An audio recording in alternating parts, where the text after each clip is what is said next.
Assalamualaikum, hello everyone, and welcome to our presentation. Today, our chosen topic is analogies, and let me introduce our group member. We have Fatih Nabila, Zhang Xiaoying, Peng Fuzhen, He Shulin, and Su Yizhi. Okay, let's start. Okay, for my part, which is the background of the choices technique, which is the history, when first use of the analogies and the individual who design it, and the important information of my choosing technique of the analogies. So, for the history of analogies, which is analogies have a rich history about civilization and discipline and about uh, also have been central to creative and thinking for various methodologies because analogy is about discipline, how we react to become a disciplined person and have many creative thinking inside made to the person. Also, have become many multiple various methodologies they invited into the analysis. And when it was first used, about analogies in the many centuries, is using early human society uh, in the past. So it explains that the complicated ideas, convey meaning, and participate in creative thinking. Analogies is a fundamental and permanent component or communication and thought deeply into the human mind and language. So analogies is used in the past about a multiple centuries ago, but this explains that the analysis indicates the meaning of ideas. They participate the most specific one, which is the creative thinking, and the next part, which is the individual who designs it. The analysis are not created by a single person. Either they involve over the time and have been used by various thinkers, scholars, and educators through history. It's about have a multi-talented person just use the design by the individual for the analysis. So, which means this analysis is about the thinkers of the talented person and scholars and educated person also. So, for the next part, which is there's important information about the choosing technique. The analysis remains a constant, various creative problem solving methodologies, and also the design of the thinking and the emergency. Because the analysis is remains about the many creative thinking problem solving inside how to react to the problem to become to solve it. So to solve the problem.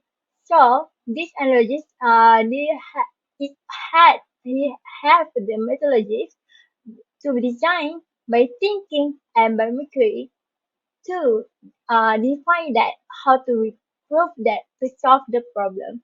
So what are analogies? Analogies is the highlight about similarities and differences between two objects. This helping us incorporate the complicated ideas by connecting them to the family, which means these analogies have a similarities and also the difference in the two objects.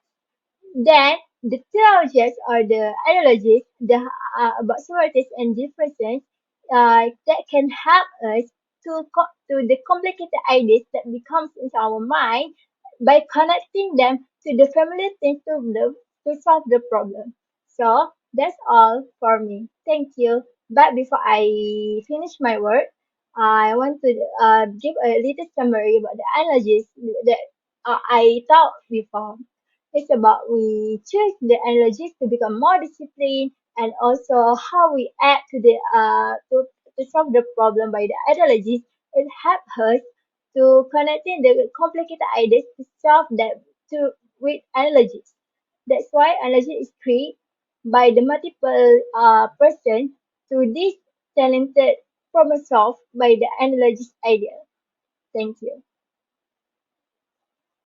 Real-life examples of the technology. Medical education. Analogy, the circulatory system is often compared to a network of roads and highways. Explanation. In medical education, understanding the circulatory system can be challenging for students. By using the analogy of roads and highways, educators can simplify the concept. Good visuals become the roads and the head is the central hub. This analogy helps students visualize the flow of blood and understand how nutrients and oxygen are transported throughout the body. In what situation the technique can be best used? Analogies work well when a few important things are considered. First, the audience should already know about the thing we are comparing to, or the analogy. The comparison needs to make sense and be connected to what we are talking about. It is crucial that the link between the two things is clear so people don't get confused. We should be careful not to compare things in a way that might give the wrong idea. Also, we need to be aware of different cultures to make sure the comparison fits and is respectful. Analogies are super useful for explaining hard or tricky ideas by comparing them to things we already understand. They are most powerful when the group people's attention and makes the topic interesting. Lastly, it's great if we can come up with different ways of explaining things, so we can adjust our comparisons based on who we are taking to or what we are taking about. Overall, analogies help a lot when we understand our audience, keep things relevant, explain clearly, and get great view. Okay, next.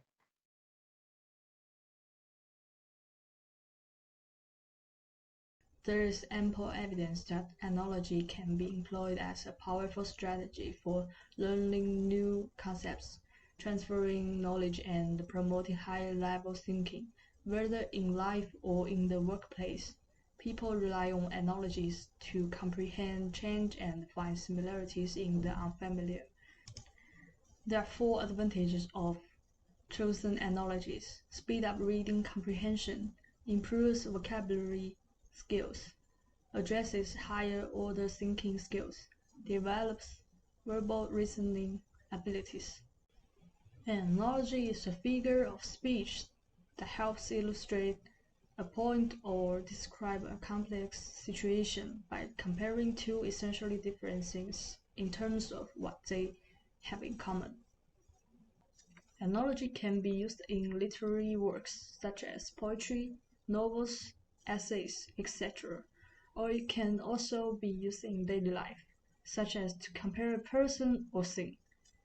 Analogies can help people better understand certain abstract concepts or better describe certain complex situations. In poetry, analogies help the writer paint a vivid picture in the reader's mind, while adding a deeper layer of significance. The idea is to get a notion to resonate and move a reader's heart. For example, the day is done and the darkness falls from the wings of night, as a feather is wafted downward from an eagle in his flight. The day is done. Henry Wadsworth Longfellow. This analogy likens the closing of a day to a feather drifting softly from an eagle's wing. Okay, I will talk about the seventh part case study. It will be divided into two perspectives. The first one is education reform, and the second one is financial planning. Then let's think about the situation in educational reform.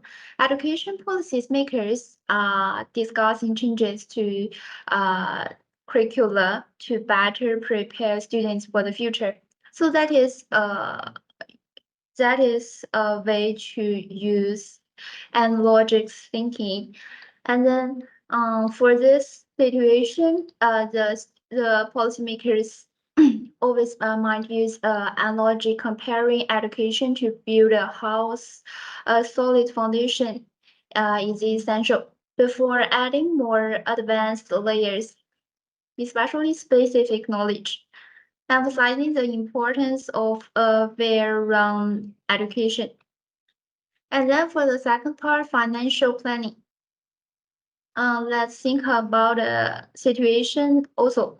A financial advisor is helping a client understand the concept of diversification in investment. So how to use analogy in this situation? The advisor might use an analogy comparing an investment portfolio to a basket or X. If all X, which means investments, are in one basket and it falls, they all break.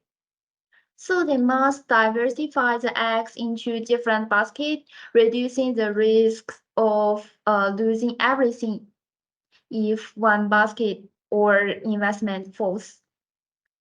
And then after that, let's look at a video. Today, we're going to be learning about analogical problem solving. Analogical problem solving is the process of reasoning about relations and similarities to create a correspondence between one topic or problem and another. Confused? Let's break it down. To get a better idea of what analogical problem solving is, first let's talk about correspondences. Correspondences are the relations that help us to assimilate concepts to one another. There are three types that we can utilize when using analogical problem solving. Property. The first type of correspondence is property correspondence. Property is the simplest type of correspondence because it simply physically compares the properties of two different objects. For example, is a 3-inch disc more like a coin or a pizza? To solve this, you have to compare the shape and other properties of a coin and pizza to each other. In this case, you would find that the two have similar properties. Concepts. The second type of correspondence is concept correspondence. Applying concept involves using multiple property correspondences that ultimately make up an object. For example, is a chicken a bird? To answer this question, you first have to consider the concept of a bird. What classifies something as a bird? You may think about the various properties that all birds have, such as feathers and a beak.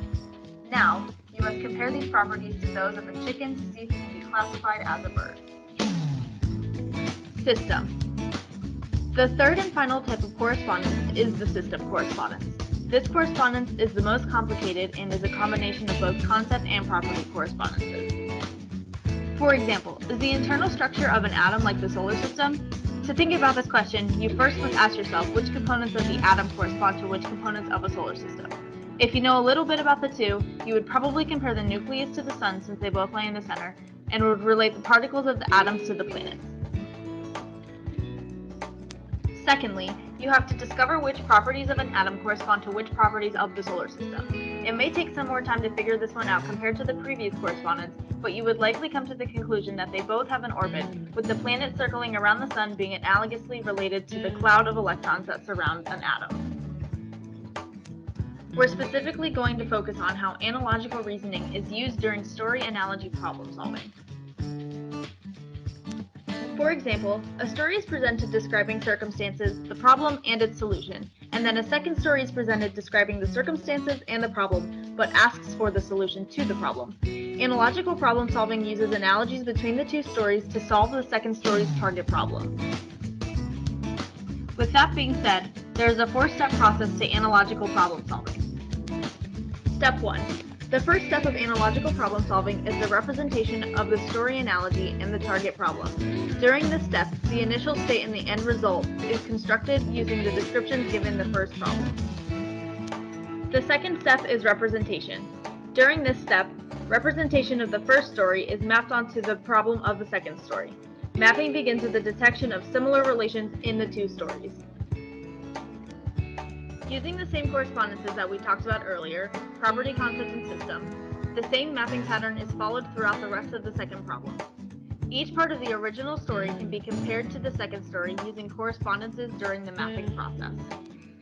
Eventually, the mapping process leads us to the end of the second story, during which a solution is asked for.